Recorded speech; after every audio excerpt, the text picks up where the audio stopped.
Hello everyone, this is Shivangi. Welcome to Shiv classes. Video में discuss करने वाले पॉजिटिव और नॉर्मेटिव इकोनॉमिक्स के बीच का डिफरेंस, सकारात्मक और मानक अर्थशास्त्र है उसके बीच का डिफरेंस। तो चलिए स्टार्ट करते हैं। बात करते हैं पॉजिटिव इकोनॉमिक जो है हमारा इकोनॉमिक, तो ये एक स्टेटमेंट है जो बेस्ड होती है फैक्ट्स और जो हमारे पास डेटा अवेलेबल होते हैं प्रेजेंट टाइम, और जिन्हें हम प्रूव भी कर सकते हैं, या तो वो सही होंगे या गलत, क्योंकि हमारे पास उनसे रिलेटेड आंकड़े जो हैं वो हैं, ठीक है, उपलब्ध है। तो ये आंकड़ों पर आधारित होती है, इसमें सही या गलत हम साबित कर सकते हैं। और नॉर्मेटिव इकोनॉमी क्या होती है, ये बेस्ड होती है ओपिनियंस पे, ठीक है, ओपिनियंस और थ्योरी पे। यहाँ पे हम सही और गलत प्रूफ नहीं कर सकते। भाई सबका अपना अपना पर्सपेक्टिव होता है, अपना अपना ओपिनियन और किसी भी चीज़ को लेके, तो हम सही या गलत यहाँ पे साबित नहीं कर सकते। एग्जाम्पल से आपको समझ में आ जाएगा। यहाँ पे बात करते हैं पहले पॉजिटिव इकोनॉमिक्स का। एक जो एग्जाम्पल है सकारात्मक अर्थशास्त्र का, तो यहाँ पे एक स्टेटमेंट दी गई है, increase in minimum wage lead to decrease in employment among low skilled worker. अगर क्या है कि जो न्यूनतम मजदूरी में वृद्धि से कम कुशल श्रमिकों के बीच रोजगार में कमी आती है, कि भाई जो मिनिमम वेज है, ठीक है, उसमें क्या हो रहा है, इंक्रीज हो रहा है, कि भाई जो न्यूनतम मजदूरी मिलेगी उसमें वृद्धि हो रही है, उसकी वजह से जो लो स्किल्ड वर्कर्स हैं उनके बीच में जो एम्प्लॉयमेंट है, रोजगार है, वो क्या होगा, कम होगा। अब ये जो स्टेटमेंट है, ये एग्जांपल है पॉजिटिव इकोनॉमिक्स का, क्योंकि यहाँ पे एक ऑब्जेक्टिव है, ठीक है, टेस्टेबल क्लेम है। भाई यहाँ पे हमारे पास ऑब्जेक्टिव है कि हम इंक्रीज़ कर रहे हैं मिनिमम वेजेस को, जिसकी वजह से, ठीक है, यहाँ पे क्लेम भी है कि जिसकी वजह से जो लो स्किल्ड वर्कर हैं, भाई जो कम कुशल श्रमिक हैं, उनके बीच में क्या होगी, रोजगार की कमी आएगी।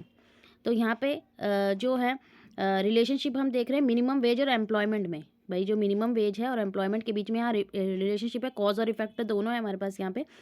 पॉजिटिव इकोनॉमी यहाँ पे हिस्टोरिकल डेटा हमारे पास इसके ऊपर उपलब्ध होगा। भाई इसके ऊपर रिसर्च भी की गई होगी, एम्पेरिकल एक्सपेरिमेंटल रिसर्च जो की गई होगी, जिससे ये चीज़ देखी गई होगी कि जो कोरिलेशन है किसके बीच में, कि वे मिनिमम वेजेस अगर इंक्रीज़ हो रहे हैं तो जो हायर करेगी फर्म या कंपनी, वो देखेगी ना कि जो वर्कर हो वो ज़्यादा स्किल्ड वाले हो। भाई मिनिमम वेज सरकार ने इंक्रीज़ कर दी कि अब आपको, पहले मान लो 10,000 थे, कि अब आपको मिनिमम 12,000 रुपये देने हैं अपने वर्कर को। तो वो देखेगा कि अगर मैं 2,000 रुपये बढ़ा के दे रहा हूँ, तो मैं कम स्किल वाले वर्कर को ना रख के जो हाई स्किल वाला वर्कर हो उसे रखूँ, कि अगर मैं ज़्यादा पैसे प्रोवाइड वेज कर दे रहा हूँ तो, ठीक है। तो इसकी वजह से भाई इस पे रिसर्च की गई है, ठीक है, कि एम्प्लॉयमेंट, भाई लो स्किल वर्कर अगर मिनिमम वेज बढ़ रहे हैं तो लो स्किल वर्कर के बीच में जो है एम्प्लॉयमेंट की कमी आ रही है। तो यहाँ पे हमें जो है ये जो गोल है, ये डिस्क्राइब करा, एक्सप्लेन करा है रिलेशनशिप बिटवीन जो ऑब्जर्वेबल फैक्ट्स है और जो हमारे पास एविडेंस है, ठीक है। तो इसे हम प्रूव कर सकते हैं, ट्रू और फॉल्स, ठीक है, कि भाई मिनिमम वेज बढ़ रहा है तो क्या एम्प्लॉयमेंट डिक्रीज हो रही है लो स्किल वर्कर की, या इंक्रीज हो रही है। तो येस और नो हमारे पास यहाँ पे इसका आंसर होगा, क्योंकि हमारे पास इससे रिलेटेड फैक्ट्स उपलब्ध हैं, ठीक है। फिर आता है नॉर्मेटिव इकोनॉमिक्स। तो यहाँ पे एक जो एग्जांपल है, गवर्नमेंट शुड इम्प्लीमेंट, यहाँ पे शुड आता है, चाहिए, ठीक है, शुड वाला यहाँ पे आपको ध्यान रखना है नॉर्मेटिव, क्योंकि यहाँ ओपिनियंस रखे जाते हैं। Should implement policy to ensure a living wage for all workers, कि सरकारों को सभी श्रमिकों के लिए जीविका योग्य वेतन सुनिश्चित करना हेतु नीतियों का क्रियान्वयन करना चाहिए, कि सभी जितने भी वर्कर्स हैं उनके लिए ऐसी पॉलिसी लेके आएँ कि भाई ऐसा वेतन हो जो उनकी जीविका वो अपनी चला सके। तो यहाँ पे वैल्यू जजमेंट आ गई, ठीक है, नॉर्मेटिव इकोनॉमिक्स में। यहाँ पे भाई यहाँ पे ओपिनियंस है, सब्जेक्टिव ओपिनियंस है। यहाँ पे कोई आपने एक्सपेरिमेंट, यहाँ पे बोला जा रहा है कि सरकार एक ऐसी पॉलिसी लेके आनी चाहिए जिससे सभी लोगों की जीविका चल सके, ऐसे वेज पॉलिसी लेके आए, ठीक है।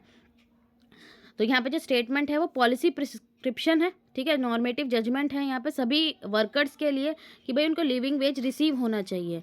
तो यहाँ पे लिविंग वेज है, तो ये नॉर्मेटिव के अंदर आएगा, कि फेयरनेस की बात हो रही है और सोसाइटल वेलबिंग की बात हो रही है। यहाँ पे कोई फैक्ट्स वगैरह नहीं उपलब्ध है, यहाँ पे सिर्फ कहा जा रहा है कि ऐसी पॉलिसी लेके आनी चाहिए जिससे सभी को जो है इतना मिले वेज कि वो अपनी जीविका चला सकें। तो पॉजिटिव इकोनॉमिक डिस्क्राइब करता है हमारा कॉज और आउटकम, ठीक है, मिनिमम वेज, और हमने देखा था ना कि एम्प्लॉयमेंट डिक्रीज हो रहा है, कि इसमें लो स्किल है, तो कॉज और इफेक्ट वाला रिलेशनशिप रहता है यहाँ पे। और नॉर्मेटिव क्या होता है, वैल्यू जजमेंट होता है, यहाँ पे मूल्य निर्णय प्रदान किए जाते हैं यहाँ पे मानक अर्थशास्त्र में, ठीक है। पॉजिटिव इकोनॉमिक स्टडी करता है व्हाट इज, भाई क्या है, अध्ययन करता है, जबकि normative economic what should be, क्या होना चाहिए, ठीक है। पॉलिसी हमने देखा ना कि सरकार को लानी चाहिए ऐसी पॉलिसी कि सभी अपनी जीविका चला सके, ऐसे वेज पॉलिसी लेके आए। One branch relies on factual approach supported by data, मतलब पॉजिटिव इकोनॉमिक्स जो है भाई फैक्चुअल डेटा पे, भाई यहाँ पे फैक्ट और डेटा अवेलेबल होते हैं, और उसी जगह जो नॉर्मेटिव इकोनॉमिक्स रहती है उसमें पर्सनल ओपिनियन रहता है रेदर देन एक्चुअल डेटा, ठीक है, कि भाई जो क्या है अध्ययन करता है मानक अर्थशास्त्र में क्या होना जो है होना चाहिए पे जो है केंद्रित रहता है ध्यान। और बात करें पॉजिटिव की, सकारात्मक वाले की, तो ये तथ्यात्मक दृष्टिकोण पर निर्भर करती है। और इसके विपरीत जो मानक अर्थशास्त्र है वास्तविक डेटा की बजाय व्यक्तिगत राय पर अधिक निर्भर करती है। क्लियर हुआ? फिर नेक्स्ट आता है हमारा डिफरेंस। पॉजिटिव इकोनॉमी प्रोवाइड करता है मोर साइंटिफिक और कैलकुलेटिव क्लैरिफिकेशन, क्योंकि हमारे पास फैक्ट्स और डेटा अवेलेबल होते हैं। नॉर्मेटिव हमारे पास प्रोवाइड करती है solution but not based on the but that are based on personal value. ठीक है, यहाँ पे सोल्यूशन प्रोवाइड करती है, भाई ये होना चाहिए, अगर ऐसा हो रहा है तो ये होना चाहिए। ठीक है, तो लेकिन वो पर्सनल वैल्यूज़ पे बेस्ड होते हैं, कोई इसके ऊपर कोई एक्सपेरिमेंटल रिसर्च नहीं की गई है। सिर्फ कहा जाता है कि ऐसा होना चाहिए तो ये चीज़ करेक्ट हो जाएगी या ऐसी ठीक हो जाएगी। तो यहाँ पे हमारा टॉपिक खत्म होता है। ये आपको क्लियर हो गया होगा। अगर वीडियो अच्छी लगी तो like share subscribe my channel. Thank you.